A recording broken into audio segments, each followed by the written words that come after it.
Nakakaiyak, nakakakilig, nakakatawa, nakaka-inlove. Dear MOR.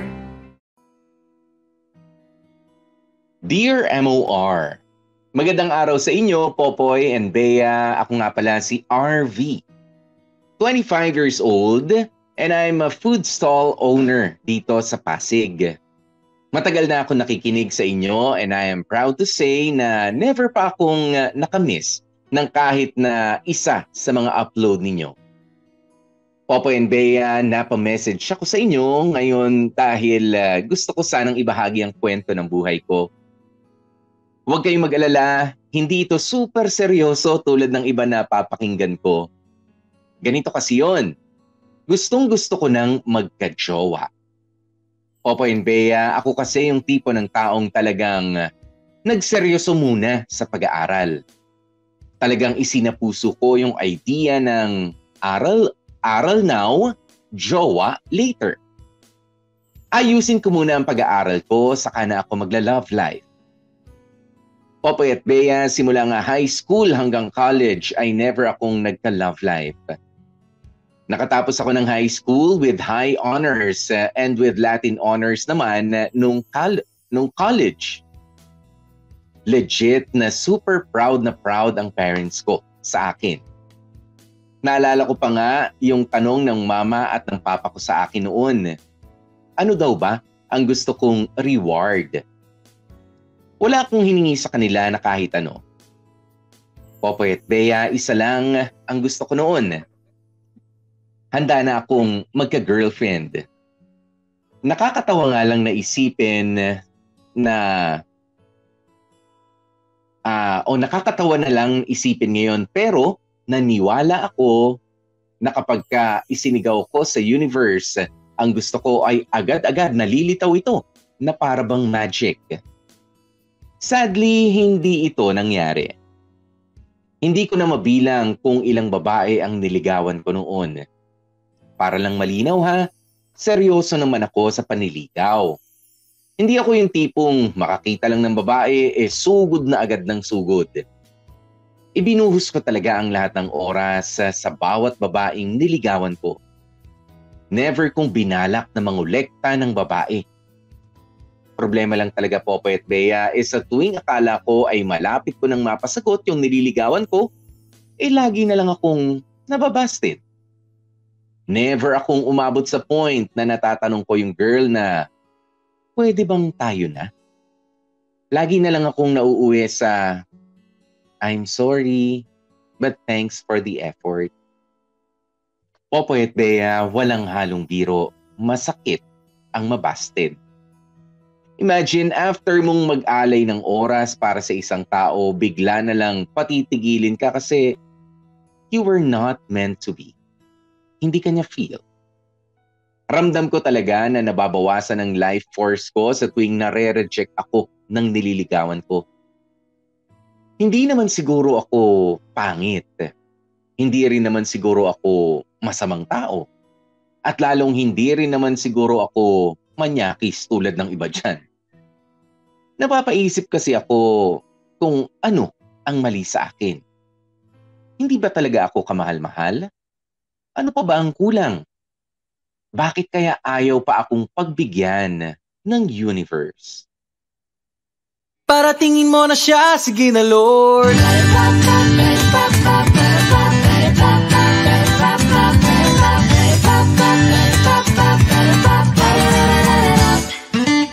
Ilang kasal na ba ang aking napuntahan? Ilang pag-isang dibdib na bang nasaksihan? Yung iba, kaibigan, kakilala, estranghero, lahat sila. Tila di mauubusan ng pag-ibig ang titig sa isa't isa. Parang bottomless iced tea ang gilig. Para bang gusto mo nang maniwalang may naghihintay na tunay.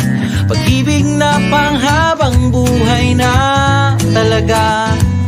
Kaya ko isinulat tong awiting panalangin ko dyan sa itaas. Kung pwede po bang pagtagpuin yun ng aming mag-isa. Di na ako bumabata, kaya kung pwede pong hilingin ko na, paratingin mo na siya, sige na Lord. Paratingin mo na siya, sige na Lord. Paratingin mo na siya, sige na Lord. Sawa na sapagkat pinatahan na ang puso kong makilala siya. Paratingin mo na siya. Paratingin mo na siya. Bigyan mo naman ako ng sign. Nagkita na ba kami? Nagkasalubong, di ko napansin nung sintas ko ay itali. Nakasakay ko na ba sa bus, sa jeep, sa MRT? Kaya o baka naman kung saan pa naghahanap, hawak ko na pala. Pero binitawan ko pa, ngayon ay hawak na ng iba. Yan tuloy ako tunay nga ang destiny. Di na ako mapakali-dali. Na please, tingin niyo po ang sinulat ko, awiting panalangin ko dyan sa itaas. Kung pwede po bang pagtagpuin yun ang aming latas. Ayoko na mag-isa, di na ako bumabata, kaya kung pwede pong gilingin ko na, paratingin mo na siya, sige na Lord. Paratingin mo na siya, sige na Lord. Paratingin mo na siya, sige na Lord. Sawa na sapagkat pinatahanda na ang puso kong makilala siya. Paratingin mo na siya. Ang tagal naman ya Lord, matraffic ba? Ayoko na kasing humanap ng iba ko na sa mga sablay. Kaya kung pwede pong gilingin ko na, paratingin mo na siya, sige na Lord. Paratingin mo na siya, sige na Lord. Paratingin mo na siya, sige na Lord. Sawa na sa pagkapinata, handa na kong makilala siya. Paratingin mo na siya.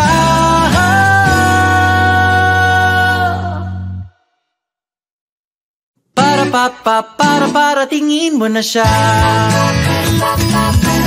Paratingin mo na siya, sige na Lord. Paratingin mo na siya, sige na Lord. Dear M.O.R. Ang mga kwento ng puso mo. Mga kapamilya, oras na natin 14 minutes makalipas ang alauna ng hapon. Ano ba ang kulang, Bea? Bakit hindi kaya makadama? Hindi makadama tong ano natin, ano? Itong letter sender na si RV. Ano ba ang mga qualities ng mga kalalakihan na hinahanap nyo sa aming mga manliligaw? Ayan, Bea. Ano ang unang-una sa iyong listahan? Siyempre, una dyan, binata, ano? Single, as much as possible. Di ba? Walang sabit, walang boyfriend, walang asawa. Walang boyfriend. Walang girlfriend. Walang asawa. Pwede rin. Walang boyfriend, basta walang kahit anong karelasyon. Purong single, unadulterated single life, ganon. Alam mo, aaminin ko, ito real talk ha. Real talk sa mga babae. Well, feeling ko rin naman sa mga lalaki, ganun din. Syempre, ang unang unang factor dyan na kailangan tignan is kung attracted ka doon sa tao physically. Tapos, kasi kayo mga lalaki, yun naman ang una yung, at tayo mga babae din, diba? Yun naman yung una talagang magpapadugtong sa physical dalawang tao. attraction. Oo, kung type natin yung itsura one way or another, pwede mukha lang or like body type or yung forma, basta alam mo yung may sex appeal para sa'yo, basta yung nadodjohan ka sa overall look niya. I'm not saying na kailangan gwapo or kailangan maganda, may abs, sexy, whatsoever. I'm saying is yung na ano ka, kasi may mga ganyan, di ba, Popoy, na hindi naman sexy o kaya hindi naman pogi, pero alam mo, for some reason, na-attract ka sa kanya. Like, you want to know the name of that person, you want to talk to that person, pero alam mo yon, pag tanungin mo sa ibang tao, ganda ba? Pogi ba? Parang di naman. Pero sa'yo, parang alam mo yon, nadodrawn ka sa kanya. Yun yung number one factor, syempre. Kaya, tapos, susunod na yung personality or yung character ng tao. 'Di ba? And then, pag nakita mo yung personality, character, okay sa'yo, ang susunod na step na doon is kung magja-jive ba yung personality ninyong dalawa. Kasi minsan, yung amoy na yan eh. Oo, yung amoy. Kasi mas magiging close na kayo na kapag usap na. Ayan, syempre meron kang gusto maamoy, hindi ka lang mukhang mabango ka pa talaga. Alam ko gusto yan ng mga kababaihan, tama Bea? Hindi lang mukhang amoy mabango kasi meron yung iba mukhang mabango pero paglapit, isa pa. Isa pa, yung oral hygiene. Parang, hi, kumusta? God. At yung susunod nga, Popoy, aside from that, yung mga physical attributes and everything, is yung personality or character nga. Tapos, kapag nakilala mo na yung personality or character, ang susunod nyo kailangan i-consider is kung magja-jive ba kayo. Kasi pwedeng, mabait siya, pero pagdating sa relationship, iba pala yung trip niya. Gusto niya yung, alam mo yun, mabilisan lahat, wala nang keme-keme, o kaya gusto niya yung parang, tara, live-in agad, yung mga ganyan-ganyan. Yung iba naman gusto, let's take it slow. So, kailangan nyo malaman kung doon kayo magkakasundo. Maraming factors. Pero eto kay RV, ang hirap kasi i-judge, Popoy, no, kung saan ba ang mali. Kasi una sa lahat, wala namang chinika si RV kung ano ba klase mga babae nililigawan niya, or chinika ba niya kung anong klase siyang tao. Ang sinabi lang niya is, very consistent siya sa panliligaw and everything. Isa lang, one at a time. I would like to believe na hindi lang talaga swak yung mga nagugustuhan niyang mga babae. I'm not saying na siya kasi RV or hindi maganda ugali ni RV. I'm saying yung mga nagugustuhan niya, hindi tipo yung mga katulad niya. Yun siguro ang pinaka, the best reason we can give. We can't judge naman na, alam mo yun, pakaayo ng mga babae sa mga itsura ni RV or whatever. Siguro hindi lang talaga match so, ganito, RV.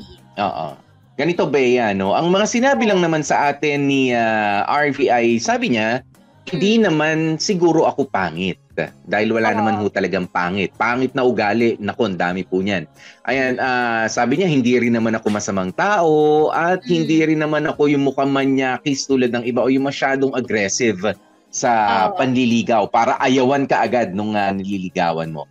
Okay, ayan. Sa mga manliligaw, Bea, syempre, alam natin, meron tayong mga barkada, meron tayong mga kaibigan, mga lalaki na nalalaman, magkakaiba eh. Kahit na isang buong barkada kayo, magkakaiba ang nagiging diskarte ninyo sa, sa paniningalang pugad. Ayan, sa panunuyo ng babae. Pero alam mo, meron talaga na mga kalalakihan na gustong-gusto yung manligaw na medyo agresibo at doon pa sa taong, anong tawag mo rito?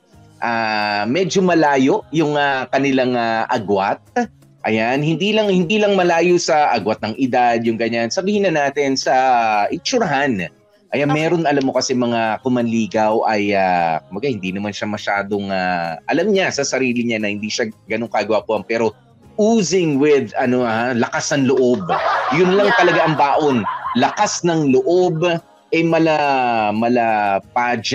pang pageant yung beauty nung liligawan, 'di ba? Na sabi mo na medyo metikuloso, pero kasi Bea, may mga nakaka-jackpot eh. Dahil sabi mo nga habang umuusad. Siguro ganun ako sa mga kaibigan ko, ganyan. Sabi ko, ano ba yan? Lahat na lang ng magagandang nakilala namin, ng grupo namin o naging kaklase namin. Liligawan niya basta maganda, mukhang ganito, ganyan. kung siya naman, ano mo yung itsura, medyo nandun sa kabilang side. Di ba? Hindi pangit. Kumbaga parang anlayo lang. Anlayo. Pero meron talaga yung sobrang lakas din ng loob. Kaya natatanggihan. Ayan. Tapos, ako okay lang yung ganun eh. In as much as hindi ka naman feeling gwapong-gwapo sa sarili mo. Kasi para sa mga kababaihan, confidence is key also. 'Di ba? Kung alam mo na hindi ka naman ganun kagwapo pero confident ka naman sa kung ano ang may offer mo sa isang relationship, alam mo gumaganda yung kilatis sa iyo eh. Ayan, gumaganda, umaayos din. Kumbaga go-getter ka, ganyan, matalino ka naman, maayos kang kausap. Ay nako, talagang napakagandang edge yan para sa ating mga manliligaw. Pero yung iba na, alam mo yun, lakasan loob, gusto mo lang maging shota, gusto mo lang maging jowa for the sake na naging shota ako tong magandang to. Yan, naging ex ko to. Kaya i-break niya ako, kaya i-break ko siya. Meron kasi mga ganun eh. Oo, meron mga ganun kung manligaw. Kumbaga, hindi, lilis ako, naging jowa ko yung minsan kahit 2 days and 2 hours. Gusto lang makapagyabang. Diba? Sana huwag kayong ganun. Oo, at si RV hindi naman ganun. Sabi niya, maayos naman ako. Well, the bottom line of what I'm trying to say, Bea, is baka naman kasi yung choices mo sa mga kababaihan ay medyo sobrang taas din. Diba? Sabihin mo, kumbaga ilagay lang din natin doon sa makatwiran o sa reasonableng dati I'm not saying na pag ang pangit ay para sa pangit lang, ang maganda ay para sa maganda lang. I'm not saying na ganun. Hindi ba ka lang kasi masyadong mataas ang standards mo sa physical na itsurahan ng babae. 'Di ba? Nandiligawan. O kaya ka natatanggihan. Hindi ka naman ganun ka, sabi mo hindi ka naman pangit. Kasi kung gwapo ka, sasabihin mo agad na may tsura naman ako. Diba? Pero sobrang taas. Gawin mo lang malayo. Huwag malayo. Huwag mataas. Huwag masyado malayo. Hindi naman natin sabihin napaka-supreme na being ng mga magaganda at po. Malayo lang. Hindi naman. Malayo. Correct. At syempre, ito pa ang nakikita kong isa pang dahilan, Bea, sa mga manliligaw. Ayan, sabi nga ni Joy Salvame, huwag masyadong pabibo. Ayan, kasi minsan nakakaasiwa din yun. Yung feeling ka na sasagutin ka na talaga, huwag ganun. Dapat pakiramdaman mo rin kung anong gusto na nililigawan mo. Ayan, yung mga overly confident din naman. Yung pinayagan nga manligaw, totoo, thank you Joy Salvame, dyan sa isa pang inaayawan ng mga kababaihan. Sa ating mga manliligaw, hindi porke pumayag ang babae, halimbawa si Bea, pwede ba tayong mag-date lang, simple lang, ganyan. Sige, samahan mo ko, okay lang. Kasama ko yung mga friends ko rin ha. Huwag naman kayo masyadong feeling na, 90% in na to. Pagka nilibre ko to ng fishbowl, plus 5% na ulit yan. Kapag ka dinala ko to sa fast food, kami na yan. Pag gusto huwag din naman yung overly confident din tayo na sasagutin tayo agad. Kasi alam nyo, nagre-reflect sa kilos ng mga manliligaw na ikaw ay overly confident. Diba? Sabi ko nga, confidence is key. Sabi ko kanina. I mean, confident ka at totoo ka sa mga sinasabi mo. That's enough. Don't overdo it. Kapag sinobrahan mo doon, di ba, mahalata na nung yan. Kumaga parang masyado naman ng presko ang dating nito manliligaw ko. Di ba, na pinayagan ko lang sumama minsan, kala mo naman jowa na. Diba, nakaka-turn off yan sa mga kababaihan. So, relax lang. Kailangan medyo humble ka pa rin. Mababa yung loob at hindi ka feeling jowa na. Ganoon. Eto, Popoy, meron din to the other side naman. Kukunin ko yung comment ni Hero Daniel. Sabi niya, baka naman masyadong modest naman ang personality ni Kuya. With less of being adventurous, kaya na-awkward ang approach ng mga ating girl. Kaya nauuwi sa rejection. Alam mo, tama yun. Yung both extremes. Ano ba ang ibig sabihin ng modest, Bea? Eto po, I'm telling you, nagkaroon ka ng manliligaw na sumobra ng bait to the point na, halimbawa, kunwari, pupunta siya, tapos magbibigay ng bulaklak, tapos nakita niya yung parents ko, hi, hello po, pasensya na po, nakaka-istorbo ako, sige po, uwi na po ako, pumaripas, natakbo kasi nahihiya. Para naman nababahag yung buntot. Meron naman, ano tawag dito, nagyayaya siya. Kaya lang sabi ko, wait lang, hindi ko sure ha. Gumanon lang ako, tapos sabi niya, busy ka ba? Sige, wag na, next time na lang. Tapos sa isip ko, wait lang, sabi ko lang, hindi ko ka sure. Hindi ka naman sinabing ayoko. Tapos alam mo yung umuurong na agad, out of fear, na baka feeling niya nakakaistorbo ako. Siyempre, kailangan din ng perfect balance ng assertiveness. Yung parang iparamdam mo naman sa akin na gustong-gusto mo talaga. So, naging duting tuloy sa akin, Poy, is half-hearted siya sa panliligaw. Tapos, alam mo yung parang masyado siyang takot sa akin. Ayoko naman ng ganun, yung takot sa akin. Gusto ko naman, syempre, pantayan mo yung energy level ko. Gusto ko naman, syempre, yung manly, without being, ayun nga, yung sabi mo kanina, without being mayabang at feelingero. Pero, alam mo yon, be assertive enough to demand my, to demand my attention and my time. Para ramdam ko na gustong-gusto mo ako makasama. Hindi yung konting keme ko lang, sindak na sindak ka naman. Diba? Beyak, naghintay lang yan. Yung nag-iaya sa'yo na, ay, teka lang, hindi ko sure ha. Sige. Sige, wag na. Sige, hintay ka lang 5 minutes. Tatanong ko lang nanay ko eh. Kung papayagan ako, tapos ikaw naman dyan, umatras ka na, umuwi ka na. So ako tuloy, hindi ka natapawi. Parang ako pa tuloy yung hindi. Wait lang. Ako pa tuloy yung mag-i-initiate. Teka lang magkita tayo, sige, pero wait lang, sa schedule. Yun, mga kamar. Ang tricky. Very tricky talaga ang panliligaw. Kaya lang it's necessary. Lalo na if you want to be in a relationship with a certain person. Diba? Ang daming combination ng hits or miss na pwedeng maranasan. Alam mo, Bea, meron kasi yung you should learn how to read the room, 'di ba? Kung medyo ayaw ka talaga nung nililigaw, mararamdaman mo na yan without even without even saying the words na I don't like you, 'di ba? You should be able to read between the lines. Pero syempre, dapat matuto ka rin makiramdam doon sa sige, diyan ka lang, gusto lang rin kita makilala. Yung ganyan. Tapos ikaw ang nanliligaw, ito pa yung mali nung iba sa mga manliligaw, learn how to ask the right questions, okay, sa mga manliligaw. Okay, learn how to ask the right questions. Depende yan sa babae, pero ladies, okay, kung meron talaga mga seryoso mga manliligaw sa inyo, ito natutunan ko pa sa nanay ko, you don't ask a girl, okay, sa mga manliligaw ha, lalo kung di nyo pa kilala, talagang medyo total stranger sa inyo, tanungin mo na lahat, but you don't ask a girl kung ano na ang edad niya. Okay? You don't ask a woman her age. Ayan. At you don't ask her about yung mga personal, yung mga personal stuff niya. Like, wala ka sa mood ngayon, may mens ka ba? Nanliligaw ka pa lang, mind you. Okay? Merong mga ganun ha, Bea? Parang wala ka sa mood ngayon, meron ka siguro, no? Para sa joke, hindi rin siya maganda. That's too personal para sa nililigawan mo. Okay? Hindi ko sinasabi na hindi ka maging totoo sa kanya, pero kung sa kaibigan mong babae na sinasabi sa'yo, ay nako, wag niyo ako meron ako ngayon. Okay, alam mo yung ugali ng babaeng ganun, but you don't tell your nililigawan na meron ka ba ngayon? Sige, next time na lang ako. Uy, teka lang, that's so, napaka-cheap nung conversation. Don't do it. Huwag niyong gagawin yan. And then, isa pa dapat malaman ng mga manliligaw, okay, Bea.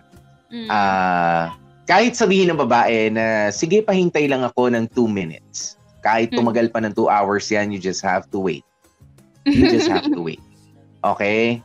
Oo, kasi let the woman do their thing. Nanliligaw ka pala. Okay? Yeah. Kasi isa yun sa mga test at kapag ka dun pa lang ay medyo medyo impatient. Alis na tayo, ganyan. Unless there's an emergency, no? Ay nako. Pero hanggat maaari kahit tumagal yung 5 minutes niya ng 1 hour, just let them be. Hayaan nyo lamang ang mga babae. Lagi mong papaalala sa sarili mo, nanliligaw pa lang naman ako. Yan. Kinukuha ko pa lang naman yung loob niya. At sana, kahit nasagutin ka, ganun pa rin. O maghintay ka pa. Alam niyo naman mga babae, kung meron man silang kasinungalingan minsan sa oras, sandali lang 5 minutes lang. Pero 1 hour and 5 minutes yun na maghihintay ka. Uy, boy, bilang na-open mo na yan, yung mga questions na hindi dapat tinatanong or sinasabi sa babae. Eto, I don't know about the others, pero pet peeve ko talaga to, na pag ito tinanong sa akin, medyo dehado ka na sa akin. Yung nagtatanong na, well, una sa lahat is, pag ako ba nanligaw sa'yo, may pag-asa. Kasi it's like you're trying to secure na a certain position in the ligawan stage. Na pag sinabi ko bang wala kang pag-asa, okay, hindi mo itutuloy. At pag sinabi ko may pag-asa ka, okay, magfi-feeling ka na, nasasagutin kita. You just have to go through the process for formality's sake. So, sana sa mga lalaki, tanggalin nyo na yung katanungan na yan. Pag nanligaw ba ako sa'yo, may pag-asa. Kung manliligaw ka. Hindi mo kailangan magpaalam. Diba? Hindi naman babae talaga yung magdidikta ng mga actions. So, pag sinabi namin ayaw namin or ayaw namin sa'yo, alam mo yun, parang, okay, ayoko na rin sa'yo. Hindi ganon, diba? You try. You try kasi we can only answer for you yung sa unang, mo lang, sa aura mo lang on the outside. Hindi ka pa namin nakikilala, hindi ka pa namin nakakausap, so paabutin mo doon. At saka yung yung tanong Popoy na, kailan mo ba ako sasagutin? Like, Siguro pwede ang itanong, Bea, kapag talagang bumibilang na ng buwan, ng taon, ng matyaga mong panliligaw, palambing na lang yan. Kailan mo ba ako sasagutin? At yung nakikita mo na pumasok ka na talaga dun sa buhay nung tao, nung babae. Pero pag ikaw, alam mo yung text, chat, tapos manakanakang kita-kita, tapos wala pa naman ilang buwan, bigla mo sasabihin, kailan mo ba ako sasagutin? Ganyan. Parang, pag pinayagan ba kitang manligaw, matik, sasagutin kita? Wititip po, ha? No. Punta na mga lalaki, ha? Samantala, balikan nga natin itong si RV. Ano ba nagiging problema ni RV, Bea? O bakit hindi siya, wala pa siya nagiging jowa? Ayan, masisisi ba natin na tumutok siya masyado sa pag-aaral? Sabi niya kasi aral now, jowa later, yung naging drama niya nung may mga awards siya. Pero ako, I don't even, ayoko rin isipin yun kasi naman, Diyos ko, ang dami nating kakilala. Kahit ako man mismo, wala ako ng mga Latin awards na nakuha na ganyan, Bea. Pero, wala rin naman ako sa honor roll. Pero alam mo, tutok na tutok din naman ako sa pag-aaral noon. Sure. From high school, nung college, may panakanakang magjojowa, pero hindi, babalik lang rin naman ako sa pag-aaral dahil gusto kong gusto ko talaga makatapos, okay, ng pag-aaral na walang aberya. Ayan, katulad nung ginawa ni RV, pero yung para sabihin mo kasi, siguro kung dati ako kung babalikan mo yon, kung dati ako nagjowa, kung ano pinagsisihan mo yung mga natutunan mo ngayon, 'di ba? Wag na. Oo, wag ka nang magsisi sa mga nagawa mo no. After all, napapakinabangan mo na yan for sure sa ngayon yung mga achievements mo sa school noon. Love life na lang talaga eh. Sige, nalikan natin yung second part. Kasi sabi nga ni Sergio, first part pa lang, ang dami daw nating na chika. Ano pa kaya sa second part? O sige, alamin na natin, Poy. Ano ba mangyayari sa second part? Ayan, kaya naman, halika na. Samahan nyo na nga po ulit kami, mga kapamilya, at share ang ating live stream for today. Hashtag Dear MOR. Sige na, ang letter sender natin na si RV. Ako po si DJ P, DJ Popoy. That's my Guapopoy. Gorgeous B, Bea Bells.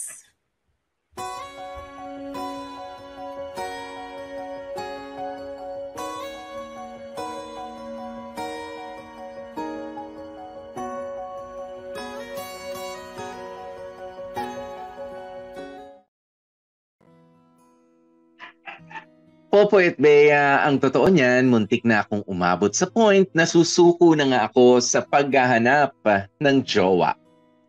Naramdaman ko kasi talaga yung pagod at bigat sa puso. Ang hirap na lagi ka na lang nadidisappoint eh. Kailan ko talaga mag-isip ng ibang paraan? Popoy at Bea, dito ko nang napagtanto na baka hindi ko pinilit, na kapag hindi ko masyadong i-force, baka dumating yung pinakahihintay ko. Sadly, hindi ito ang nangyari.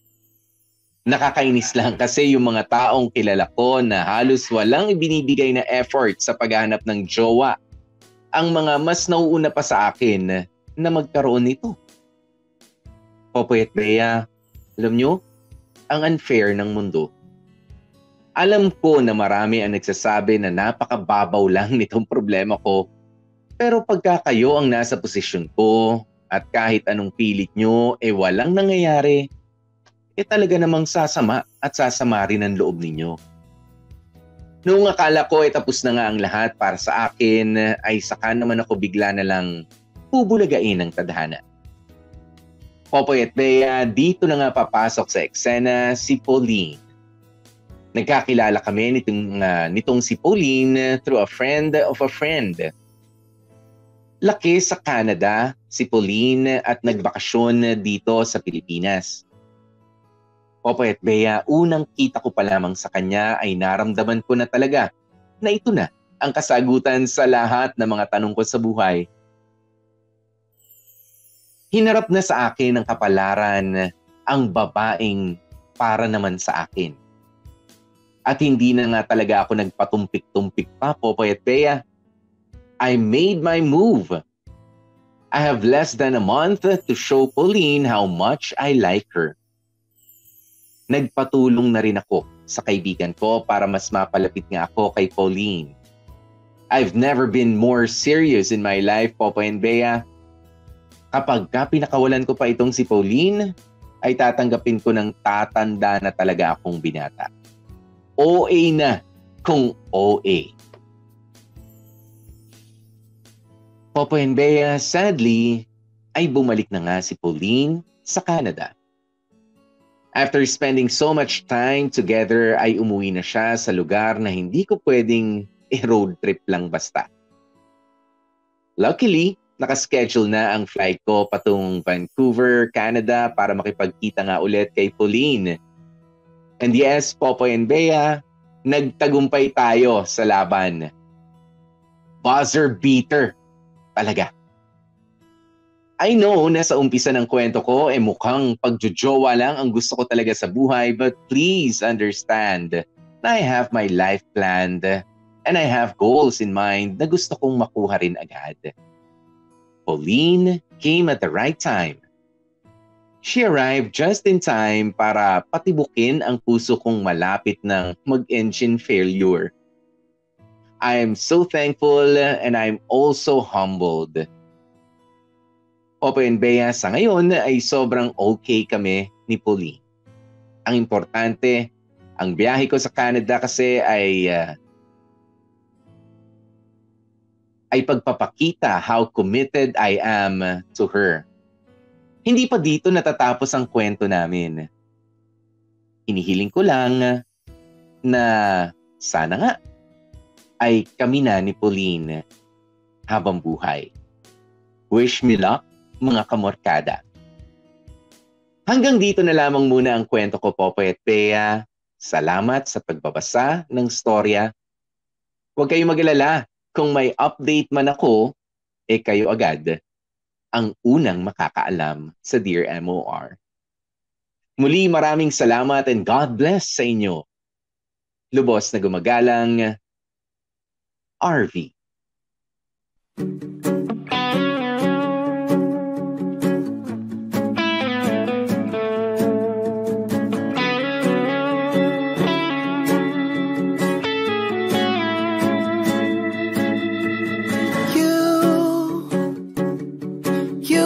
Charming smile got me carried away.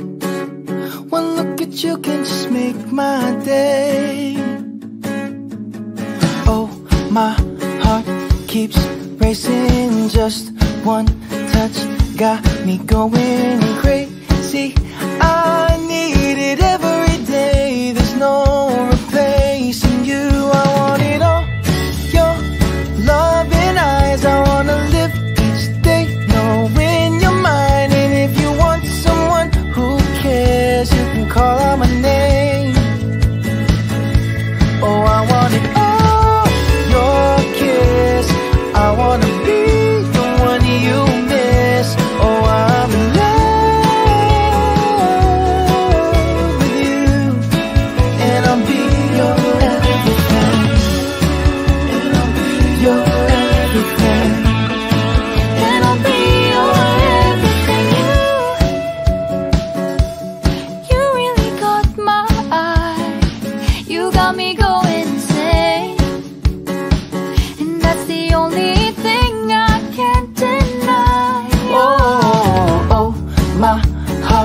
keeps erasing. Just one touch got me going crazy. I need it every day. There's no replacing you. I want it all. Your love and eyes. I wanna live each day knowing you're mine. And if you want someone who cares, you can call out my name. Call my name. Oh, I want it all. Your kiss. I wanna be the one you miss. Oh, I'm in love with you, and I'll be your everything. You're the missing piece I need. You're the missing piece I need. You're the missing piece I need. I need.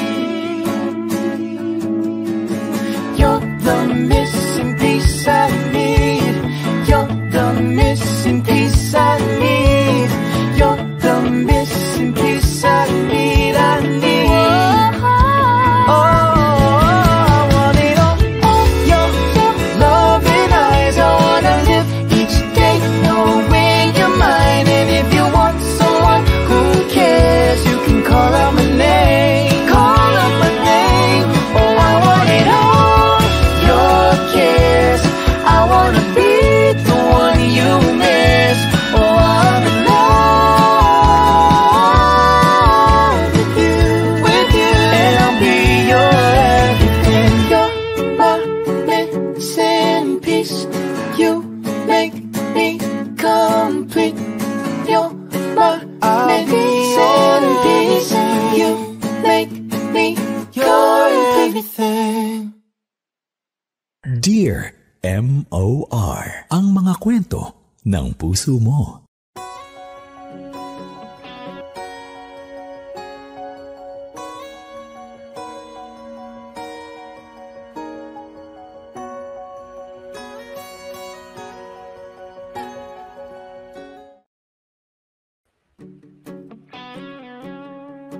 Alam mo, Bea, ayoko na magsalita kasi happy ending. Happy ending din. Pero nakita nyo yung struggle din. Alam mo, sabi nga ni RV, parang ang liit lang naman ang problema ko na ganito, ganyan. Pero alam mo, para sa isang tao na merong plano sa buhay, 'di ba? At yung plano niya ay hindi lang naman yung mag-isa akong masaya. Yung gusto ko rin, meron ding ibang mga taong sasaya. Syempre, yan yung mga gusto yung magkaroon ng karelasyon. Diba? At kapag ka naman, Bea, sa dinami-rami na niligawan mo, sabi niya kasi ang dalas niyang nababasted. Okay? Ang hirap din sa buhay yung nare-reject ka na lang ng nare-reject palagi. Diba? Nakakababa na yan ng self-esteem. Pero until such time na ito nga si RV ay sinabi niya na nga na, di bali na nga, titigilan ko na munang manligaw. Meron pala talagang pusang darating. Sometimes you just have to biruin mo, Bea, ganito na lang isipin natin dito, no? Kung sakasakali nagpipilit itong si RV noong mga panahon na yon na meron siya nililigawang iba at wala siya doon sa lugar kung saan pwede niya sanang unang beses nakita itong si Pauline. Walang Pauline and RV. Walang Pauline and RV connection.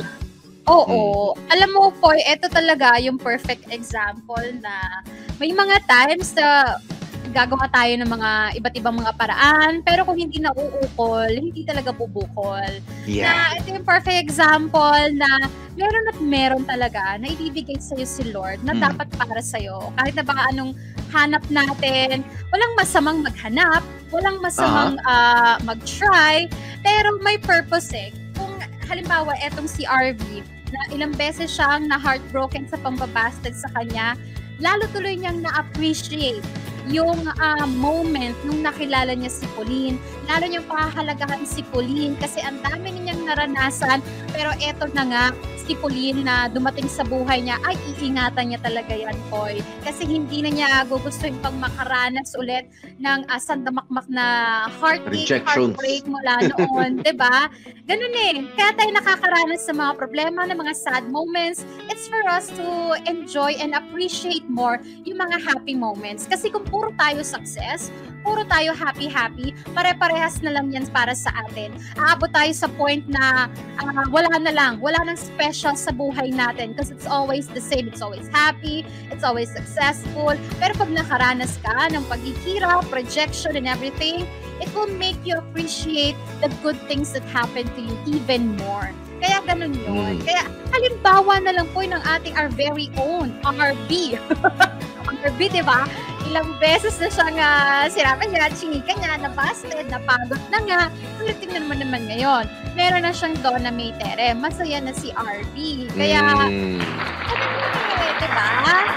Oh, iba-iba talaga yung mga buhay-buhay natin. Meron naman na sobrang dami ng naging jowa, pero merong darating sa buhay niya na doon na siya titigil talaga. Ayaw na niya maghanap ng ibang jowa. Eto na yun, endgame na sa akin yun. O kaya, katulad nga ni RV, ilang beses na reject, pero nung dumating yung the one para sa kanya, eto na yun. Ayoko na manligaw ng iba. Masayang-masaya na ako dito. Alam mo, Bea, no? Kahit hindi naman sa pakikipagrelasyon, kung observant enough kayo, di ba, ganyan tayo minsan sa mga taong nasa sales. Di ba? Ayan, sa mga taong nasa sales, kumbaga minsan nagkukumahog ka sa benta, nangungulit ka na ng mga friends mo, di ba? Yung iba nga dyan, merong binablock pa na muna nung friend mo dahil sa pangungulit mo, di ba? Nakikita natin yan, nalalaman natin yan para makabenta. Pero if you just relax and then hayaan mo lang na umikot ang mundo, 'di ba? Kasi iniisip natin na naku, tumatanda na ako, kailangan magkaroon na ako ng partner, kailangan makabenta ako, kailangan ganito, ganyan. Iyan yung mga paraan natin. 'Di ba? Iyan yung mga idea natin, may babayaran akong kuryente, may babayaran akong tubig, ang dami-dami, hindi tumitigil ang mga responsibilidad. At ito lang yung paraan natin. But sometimes yung faith nga, yung kapalaran ang hindi, I have something for you. 'Di ba? I have a blessing for you. Just relax. Dahil hindi mo mapapansin yung pagdating nito kapag busy ka, kahahanap ng yes. Kasi sometimes we have to we have to learn, we have to adapt na alam niyo nangyayari naman talaga yan. Kung dati ginagawa mo 'tong mga bagay na to para makalampas sa mga pangangailangan, sige, last month, 'di ba? May mga kinailangan kang gawin para kumita ng pera. That same gawi na ginawa mo last month may not be applicable for this month. 'Di ba? O hindi siya naaayon for this month. So what do? Magkukumahog ka na ba? Malulungkot ka na ba? Made-depress ka na ba? Mawawalan ka na ba ng pag-asa? 'Di ba? Kung magre-relax ka lang, there will be other ways, 'di ba, na ibibigay sa iyo ang pagkakataon. Lalong-lalo na kung maayos ka naman tao, kung mabuti ka namang tao, di ba? Ayan. Kaya, relax lang. Sometimes you just have to sit back. Alam nyo, literally, you have to, you have to take that, yung saying na yun, sit back and relax. Di ba? Hanap ka ng hanap, hindi mo na makita, mupo ka na lang. Baka sa pag-upo mong ganyan, nag-relax ka, pagtingin mo sa baba, yung hinahanap mo na sa buong kwarto, nandun lang pala sa upuan mo, may naupuan ka doon. Naku, ito lang pala yung susi na hinahanap ko for how many weeks na, for how many days na nandito lang naman pala siya. Ganyan din nangyayari sa relationship natin. Wag tayong parang habol ng habol doon, habol ng habol dito. Just, just do your thing. Huminga ka dyan, maghanap buhay ka, magpakabuting kapatid ka, magpakabuting anak ka. Bibigay sa'yo yung para sa'yo nang walang puwersahan. Ganun lang. That's true.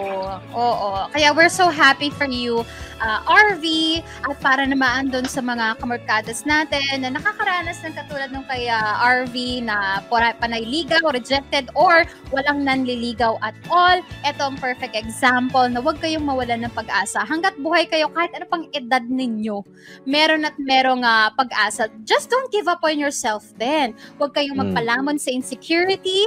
Huwag kayong pampanghinaan ng loob to the point na hindi na kayo magiging confident at palagi nyo na lang tinatago ang sarili niyo. Kung hindi nyo pa rin makita yung the one, make yourself the one. I mean, prepare yourself for the one. Ganun ang thinking, ganun ang mindset. Huwag pabayaan ng sarili. Physically, mentally, and emotionally, yun ang alagaan niyo. Para kung sakali pagdating ng blessing ni Lord, abay Lord, ready na ako. Ganun yun. I am ready. So ready. Alam mo, sabi ni Sere Gonzales, ay nako, kailangan pa palang magtampo kay Lord para bigyan ng jowa. Ayan, alam mo, medyo ganun nga yung ginawa nito ni RV, ano? Yung iba sasabihin, uy, wag ko nang magtampo kay Lord, dapat mabait na tayo. But no, sometimes you just have to, you just have to make tampo. Oh, you just have to make tampo. Kasi yun talaga naman, yung totoo nating nararamdaman. Yung magalit, is another thing, di ba? Yung magalit kay Lord na ganito. No, siguro yun yung sasabihin ko, wag. Pero yung magtampo ko, Lord, ako naman na yung hinihiling ko, ayaw mo nang bigay. Mag-asawa na naman yung niligawan ko. Ako na naman wala, yung ganon. I mean, you just have to be open sa kanya emotionally, di ba? While you pray. At sigurado ko, ayan, mas maririnig niya yung yung pangangailangan mo, 'di ba? How badly I need this relationship. Para sa susunod kapag binigyan, ay nako, thank you po. Yan, salamat po. Binigyan niyo na po talaga ako ng ito pala yung surprise mo, Lord. Better pa kaysa rin sa inaakala ko noon. Yan. Ganun yun eh. Kaya sabi ni John Saoy, talagang trust his timing. He has never been late.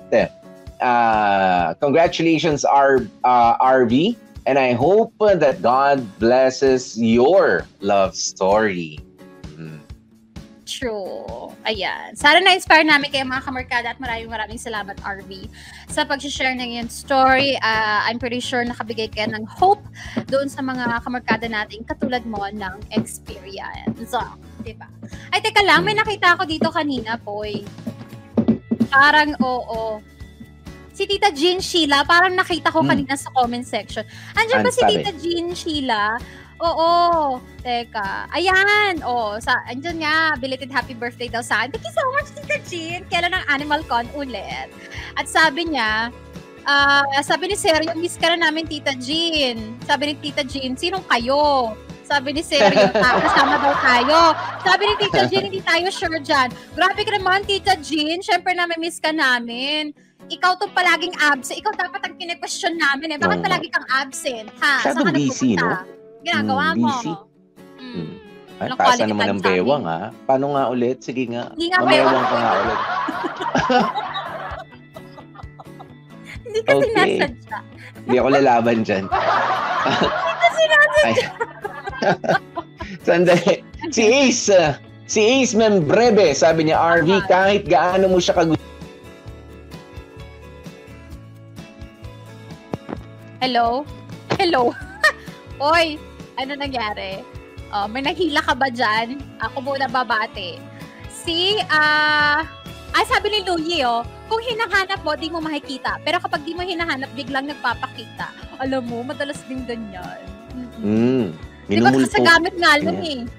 Pag hindi mo hinahanap, pakalat-kalat. Nung hinahanap mo na, di mo nang tuloy makita. Ganun talaga minsan. Parang kanina, yung nail cutter. Hinahanap ko yung nail cutter kanina. Pero pag di mo kailangan, no? Hindi ko pa kailangan. Sabi, ang dami ka pang gagawin. Tsaka na, hindi pa naman ganun kahaba ang coupons. Si Ace Membreves, yun nga, sabi niya, RV, kahit gaano mo siya kagusto, do not expect for more. Yan, you expect less. Pero enjoy mo na rin yung moment habang gumagawa kayo ng memories. Still, you make her feel na you are happy when she's with you at gawin mo yun yung totoong ikaw. Yeah, ipakita mo yung totoong ikaw. Thank you, Ace. Si JJ Aquino sabi niya, wow naman, congrats RV, sa wakas nagka-jowa ka na rin. Good luck sa'yo, just enjoy life, enjoy your love life with your new relationship, and God bless. Love it. Uy, alam nyo, sabi ni RV, hindi pa naman tapos at kumbaga hindi pa naman papunta ng kasalan. Enjoy lamang nila kung meron sila nitong ano nga pangalan nitong babae, Pauline. Ayan si Pauline sa Canada. Malay natin, baka hindi niya kayanin nitong si RV, ang lamig sa Canada. Umuwi rin naman siya pabalik dito sa Pilipinas agad-agad at makipag-break kay Pauline. Break? Ayoko na. Ang lamig dito sa tinitira niyo, dito sa Canada. Uwi na ako, break na tayo. Diba? Baka ganun din naman siya. Tingnan natin. Hinintay mo na pagkatagal-tagal ng dahil lang sa ginaw. Umayaw. Nakakaloka naman yun.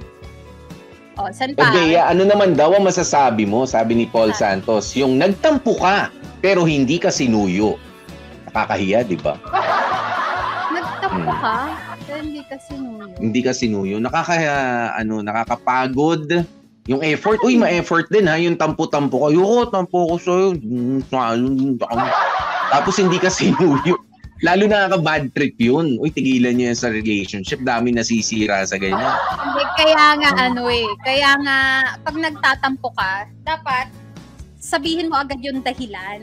Kasi minsan, kaya ka hindi sinusuyo, kasi para din sa kanila, wala naman akong ginagawang masama. So, bakit ko siya susuyuin? O kaya, baka tinutoyo yan sa iba, hindi sa akin, kasi wala naman akong ginagawang masama. Kaya kayo, lalo na sa mga girls, kung kayo magtatampururot, diretsuhin nyo na. It saves time. At the same time, hindi masasayang yung pagdadrama ninyo. Kasi may patutunguhan. Alam mo yun? Hindi kayo yung parang mapapahiya sa pagdadrama nyo. Ako natutunan ko na yan. Diyos ko, ganyan din ako. Nag-start ako ng drama-drama nang hindi ko sinasabi. Bakit? Ina-assume ko lang na alam niya kung ano yung kinakagalit ko. Pero alam mo, hindi nakakaganda. Oo. Yeah. Sayang sa oras. Sayang sa effort. Tapos na mapapahiya pa ako. So alam mo yun, pag ako nagtampo, nagalit sa asawa ko, alika dito sa gilid.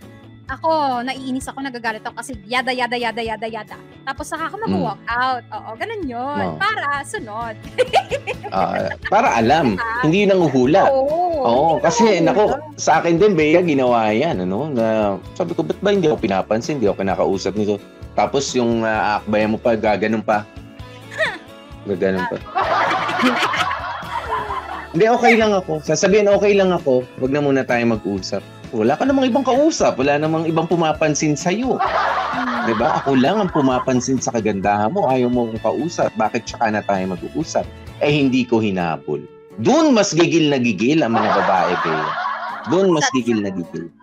Tigilan nyo Sabi niya, John Riven, ay naku, yung huling tampo ko, naging single ako. Ingat po kayo sa pagtatampo-tampo tapos hindi kayo susuyuin. Hindi naman yan John Riven yung ngayon. Iba yan. Ano yan? Ex mo na yan. Hindi yan ngayon. Okay tayo sa ngayon. No, John Riven. Tuloy ang kasal. Ha? Ay, nako. Yan na. Ay, mga kapamilya, oras na natin. It's 2 minutes before 2 p.m. At syempre, maraming salamat po sa inyong lahat na tumutok sa ating edition for today. Ayan, bukas magkarinigan po ulit tayo dito sa Dear MOR. Nakasama niyo nga po ang inyong mga lingkod. Ako po si DJ Popoy. That's my guapopoy. Gorgeous B. Bea Bells. At ang lagi po namin paalaala, stay safe, stay healthy, at kahit ano nga po mangyari, mga family, stay in love and stay happy. Bye-bye!